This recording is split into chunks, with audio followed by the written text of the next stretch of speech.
Se ve, Sí, Sí, se ve. sí, precioso.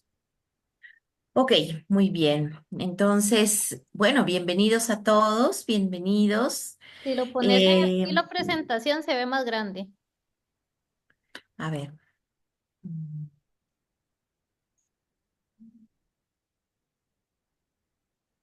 ¿no? Ahí,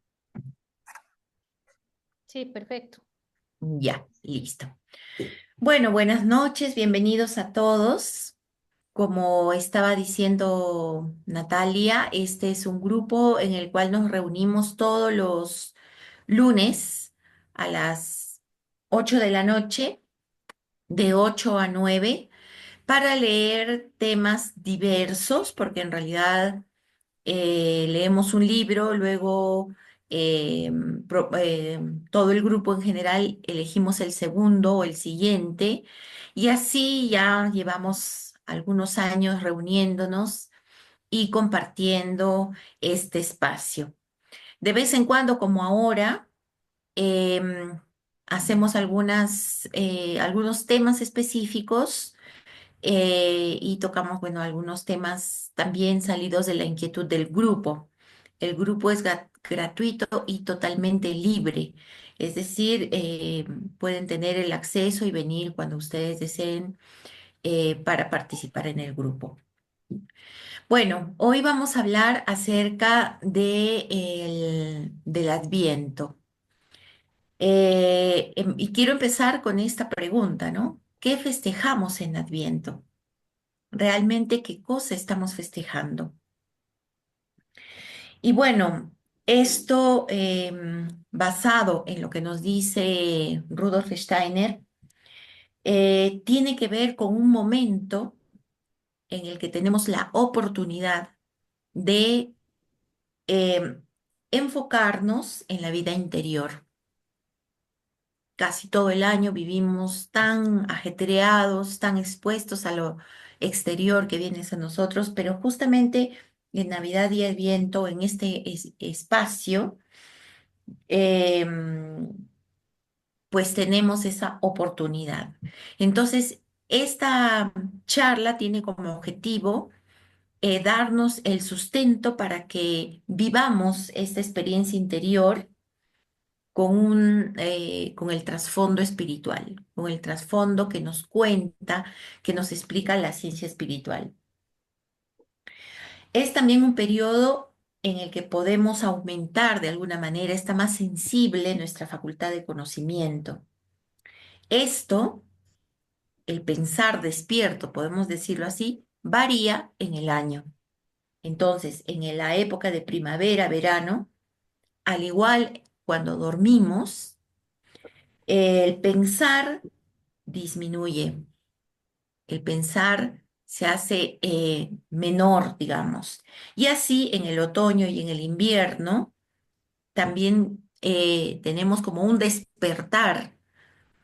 Así cuando nos despertamos, también en otoño e invierno, despierta, aumenta esta facultad del pensar.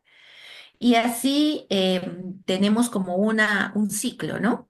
Entre ese ámbito del pensar que disminuye en primavera, verano, aumenta en el invierno y lo podemos sentir en nosotros. Pero así como nosotros hacemos este ciclo, también la Tierra hace este ciclo.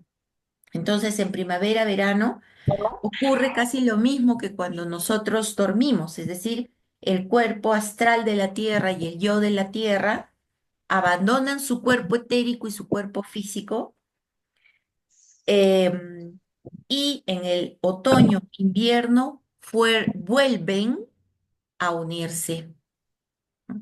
Vuelven a unirse con este poder de fertilización, con esta revitalización de las energías, no solamente físicas, sino también espirituales.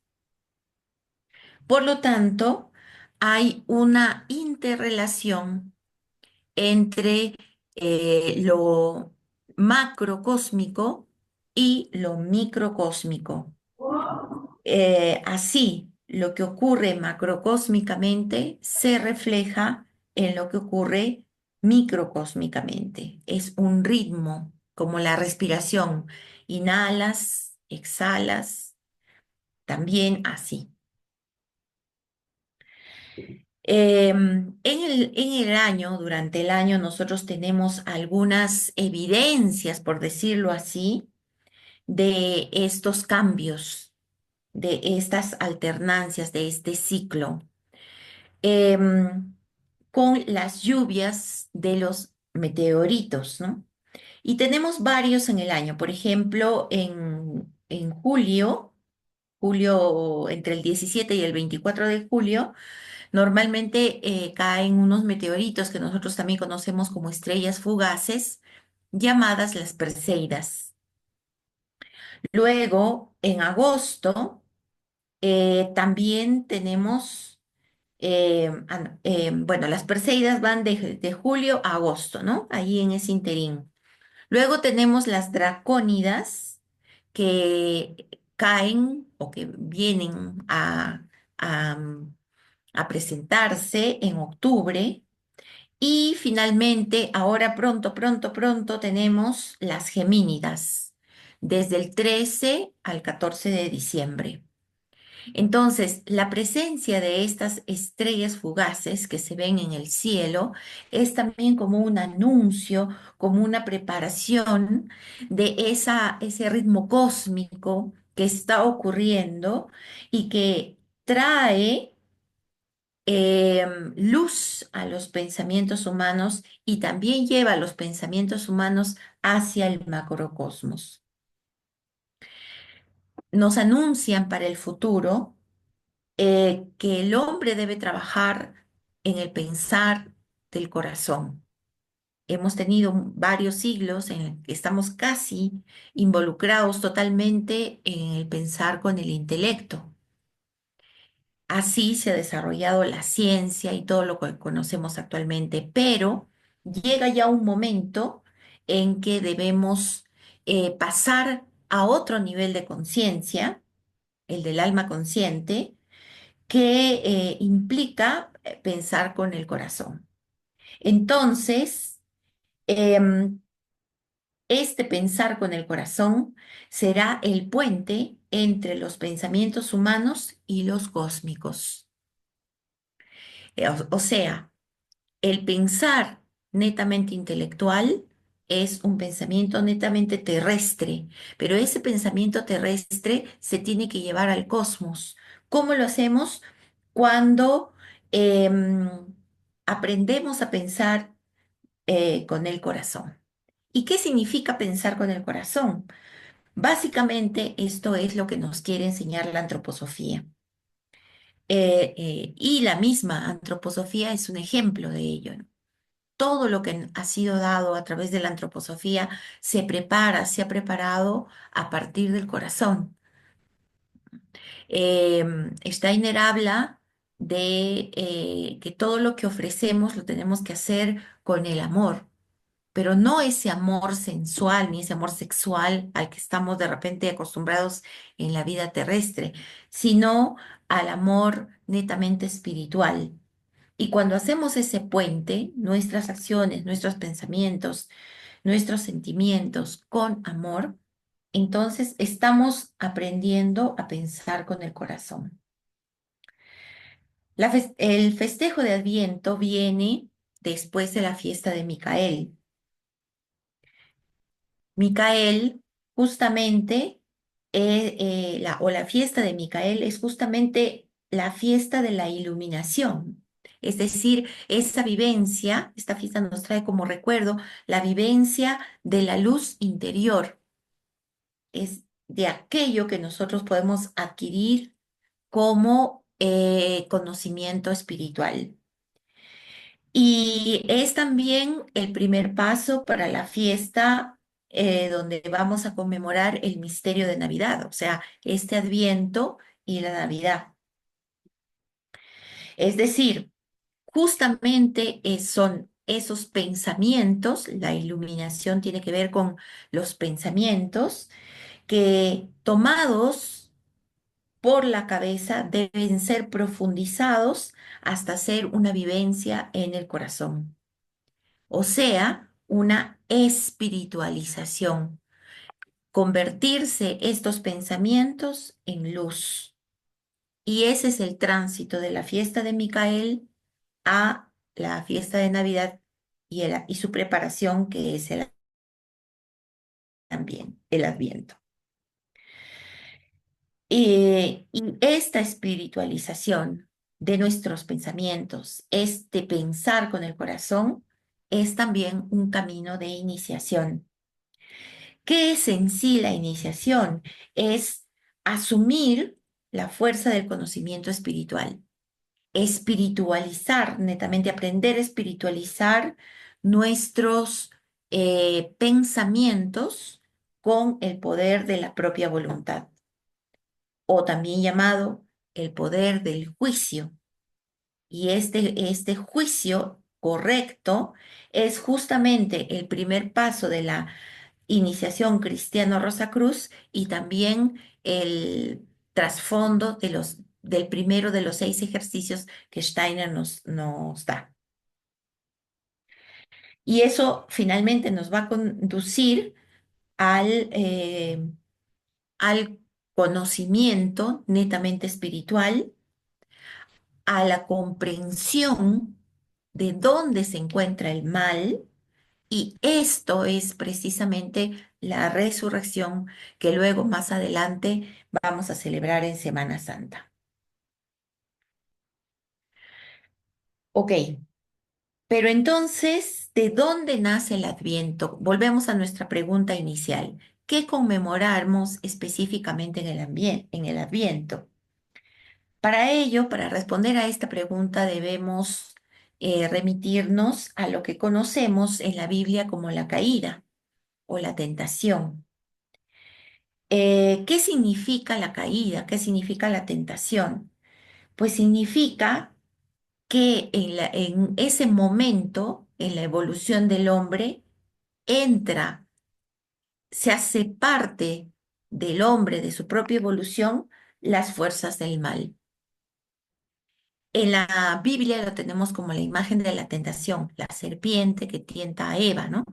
La serpiente es una imagen del espíritu luciférico, que fue el primero que entró a nuestra evolución. Esto ocurrió en la época lemúrica, hacia fines de la Lemuria. Eh, el espíritu luciférico, Lucifer, se vincula entonces con la evolución del hombre, lo cual tiene tiene varias consecuencias. Por ejemplo, el hombre se materializa, eh, se hace, digamos, netamente material, puede tomar la sustancia material para hacerse plenamente visible. Antes había sido netamente un hombre espiritual, una entidad espiritual. Em, Otra consecuencia es que el hombre eh, se puede enfermar, porque a raíz de este vínculo con las fuerzas luciféricas, entonces él puede desarrollar enfermedades y también eventualmente morir. El espíritu luciférico se aloja en el cuerpo astral, es decir, este cuerpo de sensaciones, de sentimientos, de impulsos que nosotros tenemos. Por lo tanto, es también lo que nosotros tenemos que trabajar en esta encarnación que tenemos, en este periodo terrestre que tenemos. Ahora, en ese momento, entonces, de la tentación, em, entra Lucifer, las fuerzas de Lucifer, en el cuerpo astral del hombre, por consecuencia, digamos, afecta al éter químico o de vida, o sea, al cuerpo etéreo, pero, pero, una parte de ese cuerpo etéreo inicial programado por las jerarquías espirituales se va a conservar. Se conserva en el mundo espiritual protegido por la gran logia madre, protegido por, después más adelante lo vamos a conocer como Micael, y se conserva como un alma pura, sin pecado original, que luego lo vamos a ver aparecer en el Jesús del Evangelio de Lucas, ¿sí? Aquí en esta imagen, por ejemplo, vemos los dos niños Jesús. Acá tenemos el niño, uno de ellos, y aquí tenemos al otro, ¿no? Esta pintura, que lamentablemente no la he conseguido muy de suerte, no está tan clara de repente, pero es una de las pocas pinturas que muestra a los dos niños Jesús.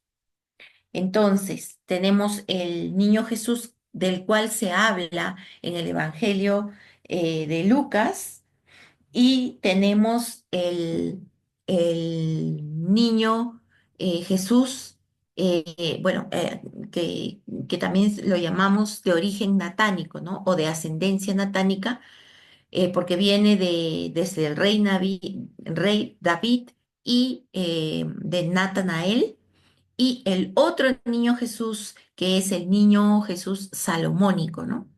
Que eh, también aparece en la Biblia, también lo podemos ver en la Biblia. Entonces, esta es un poco la explicación por qué hay dos niños Jesús que parecen diferentes relatados, ya sea según el Evangelio de Lucas o ya sea según el Evangelio de Mateo. Es porque físicamente habían también dos niños Jesús. Bueno, entonces, cuando nace el, el Maestro Jesús, aparecen esta historia de los dos niños que luego se van a juntar, ¿no? El niño salomónico, que tiene el yo de Zaratustra, es el niño que vemos aquí, porque al ser descendiente del linaje del rey Salomón, pues él es el sabio, ¿no? Y de él se cuenta que muere el padre en este episodio de la Biblia donde se relata que se perdieron, ¿no? Y el niño Jesús de la línea de Natán es proveniente del rey David, y de él muere la madre. Entonces, en este momento, los dos niños se juntan y van a formar una entidad, una sola entidad. Pero aquí lo más importante es hacer notar que en el niño de Lucas vive esta alma natánea que fue preservada desde los inicios de la evolución, y que fue preservada incluso de la caída, y por lo tanto es un alma pura. Y ahí eso es importante para saber qué es lo que va a ocurrir luego cuando tenga 30 años y ocurra el bautismo, ¿sí? Por lo tanto, el alma natánea es un alma viviente, una que fue resguardada de toda tentación, no conoce la influencia luciférica, no conoce la influencia arimánica que posteriormente, al final de la Atlántida, también hemos recibido, y por lo tanto es un alma que se hace posible recibir a un espíritu superior. Entonces, lo que básicamente nosotros preparamos en el Adviento es el recuerdo de todo este episodio, ¿no? de lo que ocurrió en el último tercio de la Lemuria, de lo que ocurrió en la Atlántida y de lo que ocurre finalmente con el nacimiento de Cristo, ¿sí? Y todo esto se recapitula con resumidos en cuatro hechos. El primer hecho que ocurre en el último tercio de la Lemuria y que es recordado por la sabiduría solar de la que habló Zaratustra, pues es justo, coincide justo con todo el momento en que el hombre,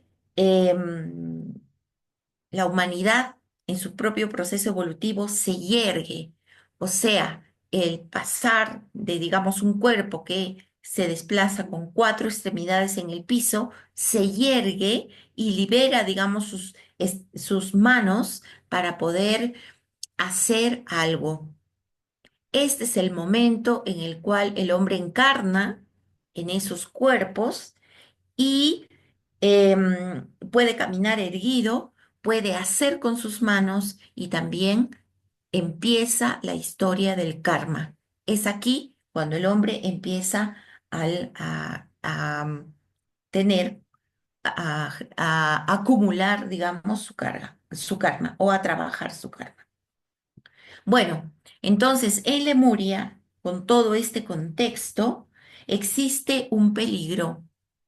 Ese peligro está remitido a los 12 sentidos, es decir, a aquellos órganos que nos comunican con el exterior. En la ciencia común externa se habla de 5 sentidos, pero a través de la antroposofía nosotros sabemos que son 12 en realidad. Hay sentidos corporales, emocionales, cognitivos, y en realidad la ciencia los va considerando cada vez más también, ¿no? A partir de la psicología que empieza a considerar estos sentidos.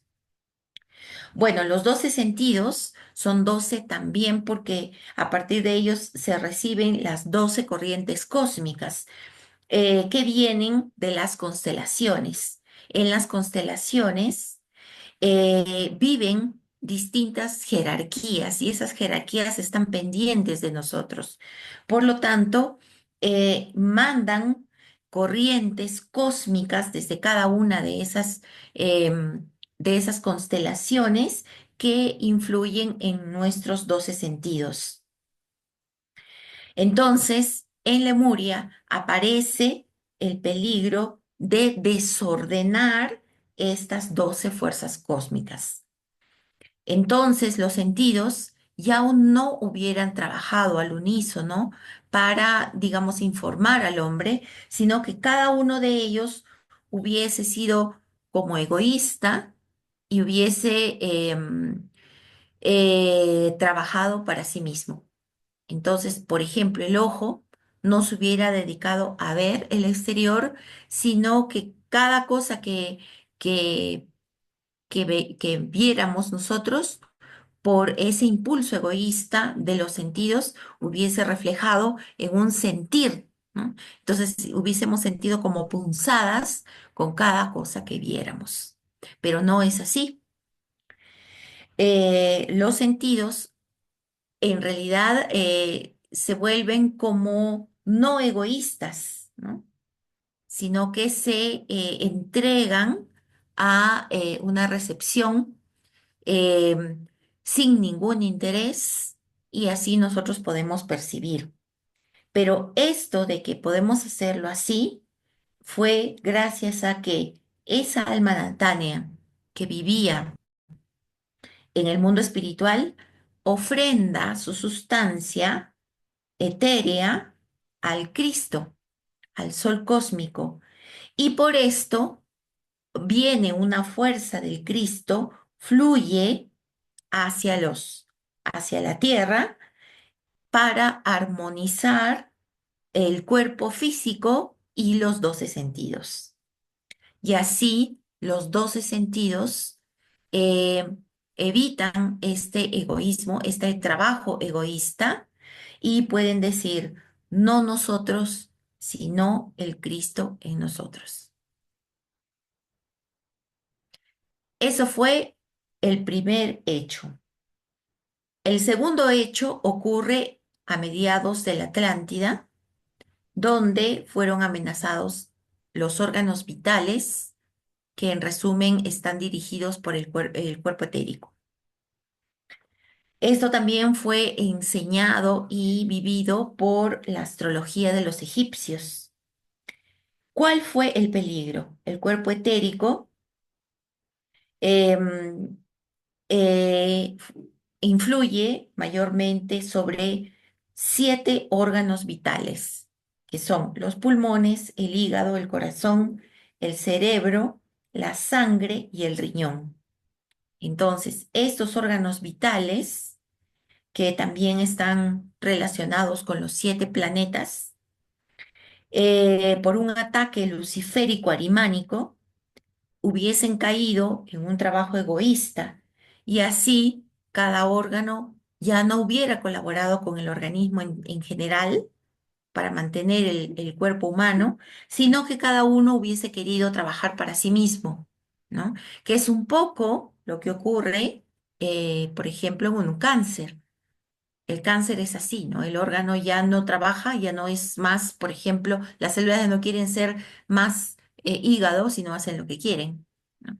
Algo así estuvo a punto de ocurrir sobre estos 7 órganos vitales a comienzos de la Atlántida. Y nuevamente el alma natánea, todavía en el mundo espiritual, se sacrifica al Cristo que toma la fuerza de los 7 planetas y con esa fuerza puede otorgar moderación y armonía y restablecer la función saludable de los órganos vitales. Y así los 7 órganos vitales pueden decir, no nosotros, sino el Cristo en nosotros. Nuevamente, a fines de la Atlántida, hay un tercer peligro, un tercer ataque luciférico arimánico nuevamente. Esto se ve reflejado, se ha contado a través del mito de Apolo que toca la lira, ¿no? Con la música de la lira, em, vence, armoniza, eh, el pensar, el sentir, el querer, porque justamente esto era lo que estaba en peligro. Entonces, aquí se dirigió al cuerpo astral directamente el ataque, o sea, en el pensar, en el equilibrio del pensar, sentir y hacer. ¿Qué hubiera pasado? Pues cada uno hubiera ido por su lugar, ¿no? Entonces, imaginan, sentimos una cosa, pensamos otra cosa, hacemos otra cosa, cada uno por su lugar. Y eso hubiera traído una desarmonización del ser, eh, un desarrollo unilateral, ¿no? Unos muy egoístas, otros muy sensitivos, otros muy voluntariosos, así, ¿no? Pero nuevamente el alma natánea entra ahora en la esfera de la luna y recibe las fuerzas tanto solares como de las inmediaciones de la luna, eh, que se las ofrenda al Cristo. Y con estas fuerzas el Cristo equilibra pensar, sentir y voluntad. Eso también lo vemos en la imagen de San Jorge venciendo al dragón o Micael venciendo al dragón. En realidad, por eso Micael está muy presente en el equilibrio del ser humano, ¿no? Él envía estas fuerzas con las cuales nosotros podemos equilibrar el pensar, el sentir y el querer. Bueno, finalmente en el periodo terrestre, en la cuarta época posatlante, que justamente fue eh, la época griega, era el yo quien estuvo en peligro. Por ataque nuevamente, sobre todo arimánico, pero también Lucifer, porque a partir de la Lemuria y que entra Lucifer, luego en la Atlántida ya entra Ahriman y luego van juntos siempre los dos, ¿no? Actualmente ya también podemos contar con la ayuda para ellos, ¿no? De los asuras. Entonces ahora están los tres juntos, ¿no? Pero en la cuarta época posatlántica, Lucifer y Ahriman se juntan para atacar el yo. El yo que fue el último elemento creado del ser humano, que fue entregado, que fue donado por los ex-Yusai. Justamente estamos leyendo eso en el libro, ¿se acuerdan? Fueron los ex-Yusai que en un trabajo conjunto, porque son 7 ex-Yusai o Elohim, ellos hacen un trabajo conjunto para crear algo nuevo. Ese algo nuevo es el yo, que fue donado al hombre y que justo en la cuarta época post-Atlante tiene un ataque de tal manera que se hubiese inhibido el desarrollo del yo. Y justamente el misterio, el hecho del Gólgota es em, el que realiza Cristo en este momento, en esta cuarta época post-Atlante, eh, ese sacrificio que hace el Cristo en el misterio del Gólgota es el que salva es el peligro del yo. Así, el yo se puede unir con el ser humano ya plenamente terrestre y conservar este vínculo con el mundo espiritual suprasensible. La consecuencia es que por este hecho, el yo se puede fortalecer porque ha recibido directamente la fuerza del Cristo, puede llegar a un equilibrio y esto se hace el fundamento para que en el futuro pueda desarrollar la libertad. Así, entonces, en la Tierra, en la cuarta época posatlante, el alma natánea que nace en el niño de Lucas recibe al Cristo para que el yo pueda pertenecer, pueden incorporarse a cada ser humano. Micael eh, es hasta ahora un veedor de todo este proceso. Él se va a quedar en la esfera solar, de donde observa, ¿no? Desde donde observa y, digamos, se convierte en el semblante de Cristo. O sea, ¿por qué el semblante de Cristo? Porque Él ve todo esto y hace como, toma el lugar de Cristo en el sol. Cristo se une con la tierra, con el espíritu de la tierra en el misterio del Gólgota. Y entonces Micael es que, como que sustituye a este espíritu solar.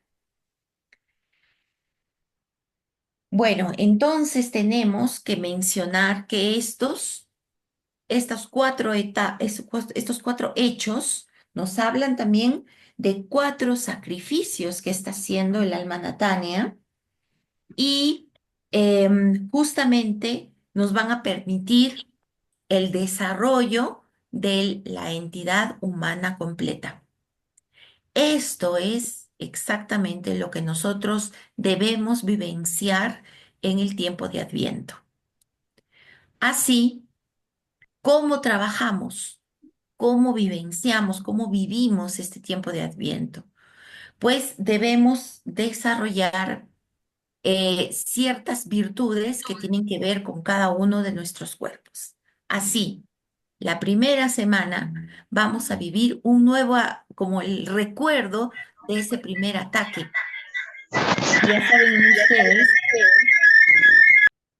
Ya saben ustedes que Lucifer ataca sobre todo a la ilusión. Bueno, precisamente la primera semana vamos a recibir un ataque de ilusiones, ¿no? Que se nos va a hacer como difícil pensar de manera correcta, sino que va a ser fácil irse a algún extremo. Bueno, entonces debemos desarrollar la justicia. La justicia como equidad, la justicia como esa recepción de las fuerzas, las 12 fuerzas de las esferas del zodíaco y como que nos va a recordar ese proceso de erguirse. Ahora ya es un proceso interno, ¿no? Erguirse internamente para con la justicia combatir la ilusión. La segunda semana, que empieza el 8 de diciembre este año, la primera empieza el 1 de diciembre, ¿no? La segunda semana va a haber un recuerdo del ataque al cuerpo etérico, que se va a eh, evidenciar como un aumento o una tendencia al egoísmo, a los deseos, al amor propio, sobre todo en el habla. Entonces, ¿qué debemos desarrollar? Pues la templanza y la prudencia. Es decir, transformar todo aquello que de repente se nos presenta como una tentación de aguijones maliciosos que queremos dar o que queremos lanzar, bueno, con templanza y prudencia, sobre todo en el habla. La tercera semana, que empezará este año el 15 de diciembre, es un ataque al cuerpo astral. Es decir, se van a despertar pasiones, el miedo, la ansiedad, la falsedad. Entonces, todo eso nos lleva a concentrarnos en desarrollar fortaleza. Fortaleza como coraje, fortaleza como presencia de ánimo. Yo me doy cuenta, yo estoy allí y trato de no perderme en ninguna situación. Toda, todo descuido de nosotros en la fortaleza es una ocasión para que esta tentación de pasiones, de miedo, de ansiedad se haga presente, ¿sí? Entonces debemos trabajar el coraje y eso nos va a permitir establecer el equilibrio entre pensar, sentir y voluntad. Y finalmente, la cuarta semana, que ya es la última, ¿no? Muy cerquita a la Navidad, pues vamos a revivir un ataque al yo.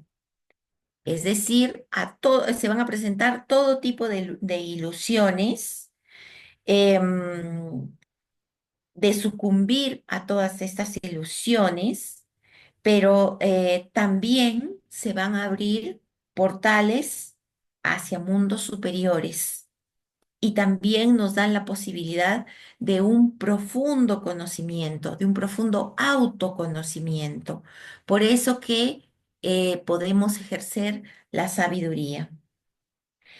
Y con todas estas virtudes que hemos desarrollado en estas 3 semanas preparatorias, la sabiduría se ve fortalecida, se ve muy viviente, ¿no? Por eso es importante seguir este ritmo de irnos preparando semana a semana.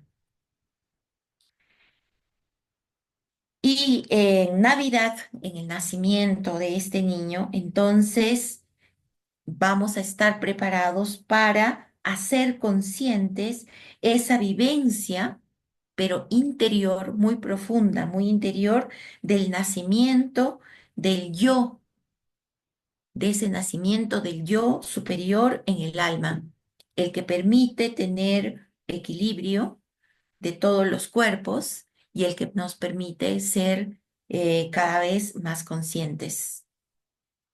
Por lo tanto, en Navidad podemos decirnos, puede el Cristo nacer 1000 veces en Belén, pero si no nace en ti, en cada uno de nosotros, eternamente perdido quedarás.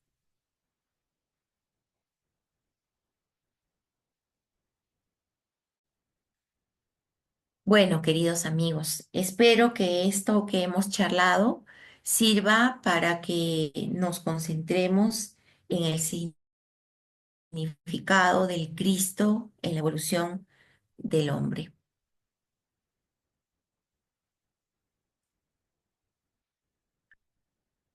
Ok, abramos un ratito de preguntas. No sé si tienen preguntas o algún comentario. De nada, Maite. Ok, a ver, vamos a ver acá en el chat. Ya.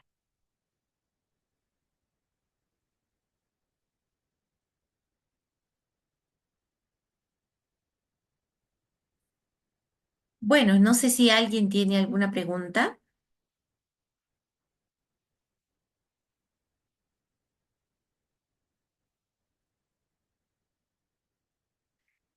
Yo tengo una pregunta. Esto en relación a los ángeles de Adviento, si hay algo que nos puedas compartir que tenga que ver como o sea, los colores, por ejemplo, de los ángeles. Sí, sí o sea, esto de Los Ángeles lo hacen sobre todo en la fiesta, en los colegios Waldorf, ¿no? Cada uno de los ángeles significa precisamente o está dado para cada una de las semanas y el fondo de esto es precisamente lo que nosotros hemos charlado, ¿no? Em, no conozco exactamente la relación con los colores. Lo que sé es que se pone cada uno de los ángeles y se enciende una velita cada semana para recordar estos cuatro hechos que tienen relación con cada uno de los cuerpos.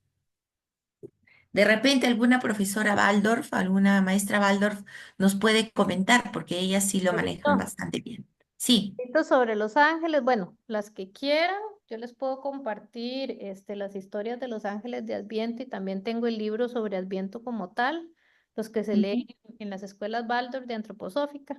Yo eso todo lo tengo en PDF. Se les ya. puedo compartir con todo gusto a la que quiera. Creo que un poco el tema con Los Ángeles es ir incorporando a los niños Ujú, en esta sabiduría que ellos de por sí ya la traen, ¿verdad? Ellos sí la saben, es nada más como recordársela. ujú, Y sin explicarles, como siempre, al niño no se le explica la parte antroposófica, aunque sí la viven.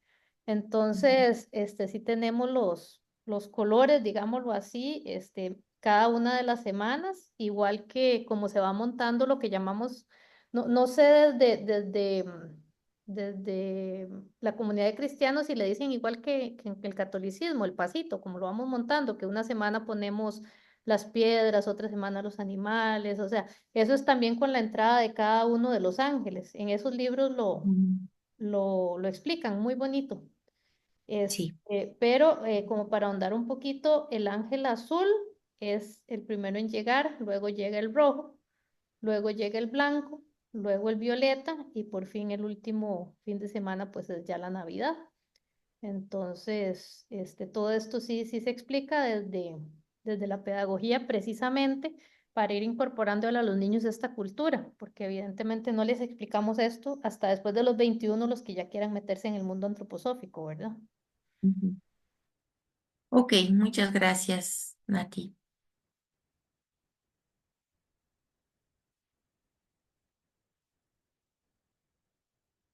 Mm. Ok, entonces eso también pueden hacer en sus casas, ¿no? A medida que van transcurriendo las semanas, pueden prender su velita, pueden prender pueden poner su angelito y tener en cuenta lo que hemos charlado, porque como trasfondo, digamos como trasfondo esotérico de ese angelito externo, pues tenemos toda esta información. Y para vivirlo, como decía antes, como una vivencia interna, ¿no? Lo más importante aquí es que nos concentremos en esa vivencia interior.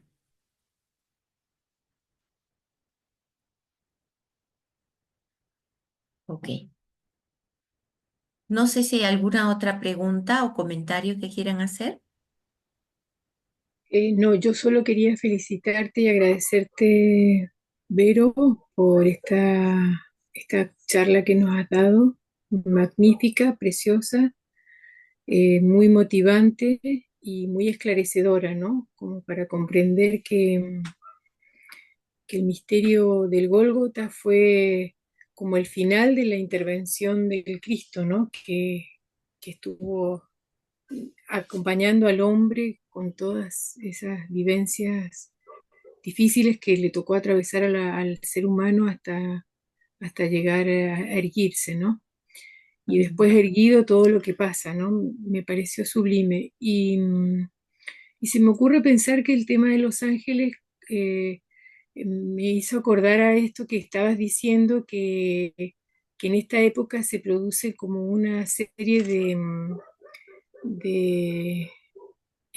como regalos del cielo en las estrellas, ¿no? Como dijiste que habían algunas estrellas que se iban como acercando a la Tierra y que eran observables. Y ujú, entonces por ahí pienso que por eso se utiliza la imagen también de los ángeles con los niños, para darles como ese calor de que no estamos solos, que estamos acompañados, que estamos siendo cuidados, que se me ocurrió pensar eso, ¿no? Con respecto a Los Ángeles y además porque, bueno, también cuando nace Jesús, el de los pastores, los ángeles se lo anunciaron a los pastores, ¿no? A los más humildes. Y entonces, bueno, toda esa cercanía que es tan preciosa como imagen y que revela una verdad muy grande, ¿no? Hermoso, hermoso el tiempo de Adviento, igual difícil por las mismas tentaciones que vamos a que vivimos cada año, ¿no? ujú. En esta época, pero Claro, hermosa pero lo época, importante es que las pasemos, igual las claro, vamos a pasar, pero que las pasemos conscientes. con conciencia, claro, Ujú. Y sí, eso va a permitir que también desarrollemos estas virtudes de las que hemos hablado, ¿no? claro, la justicia, la prudencia, Ujú. la templanza, Sí. sí, Entonces, repetimos, en la primera semana, justicia, sí, en la segunda, templanza y prudencia, en la tercera, fortaleza, coraje, y en la cuarta, sabiduría. Esas sabiduría, son las cuatro virtudes que tenemos la posibilidad de desarrollar en este tiempo. cada año. Ujú, así es. Yo también quisiera comentar y más que todo agradecer, Verónica, eh, porque me da mucha claridad a información que he recibido en diferentes instancias y es como cuando decimos que nos caen las fichas. Ujú, Sí, muchas gracias. Comparto lo que dice Ángeles. Ha sido muy clarificador, mucha luz para tanta información.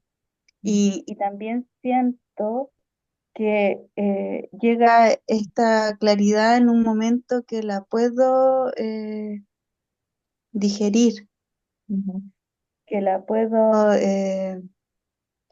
también dar mis propias explicaciones internas. Entonces, es sumamente importante entenderlo desde cómo un niño lo tiene que recibir y en la medida que vamos creciendo, cuál es el nivel de responsabilidad y también de despertar que necesitamos.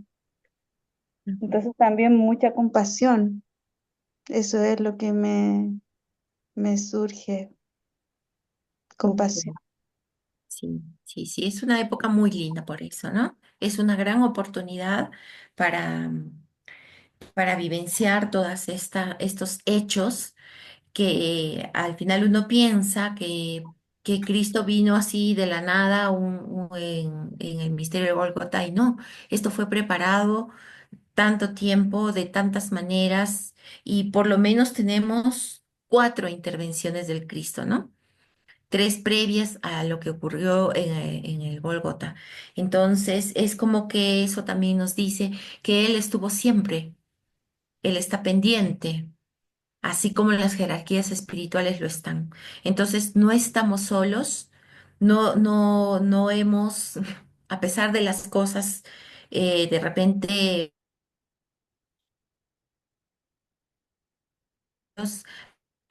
la conducción espiritual está de todas las jerarquías y del Cristo principalmente que se hizo parte de nuestra propia evolución. Yo quería contarles también de que, bueno, leyendo todo esto, armando un poquito esta charla, una de las cosas que ha sido bastante evidente es que las 12 constelaciones tienen mucho que ver y tienen mucha más importancia en nuestra propia evolución de la que también conocemos, ¿no? Así que eso también lo vamos a charlar posteriormente con los trabajos de Hércules. Ese va a ser el impulso o el objetivo principal en esta charla de los trabajos de Hércules, que la vamos a hacer el 6 de enero. Y la próxima semana vamos a hablar, que también tiene mucho que ver con las constelaciones y el zodiaco.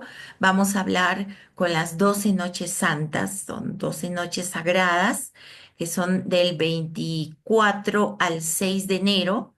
Y cómo eso está relacionado también con nuestra propia evolución y con las fuerzas zodiacales que se concentran en estas 12 más una, porque en realidad son 13 noches como preparación a lo que vamos a vivir en todo el próximo año.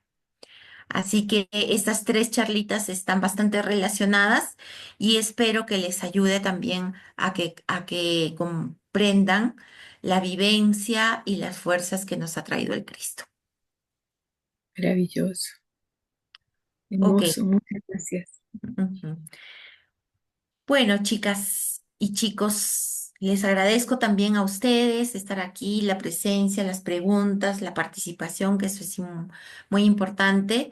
Y nos estamos viendo todavía la próxima semana. ¿Ok? Bueno, y que la Natalia nos comparta el librito en PDF. Ok. Nati, Sí, gracias, Vero. todo el mundo Muchas aquí está.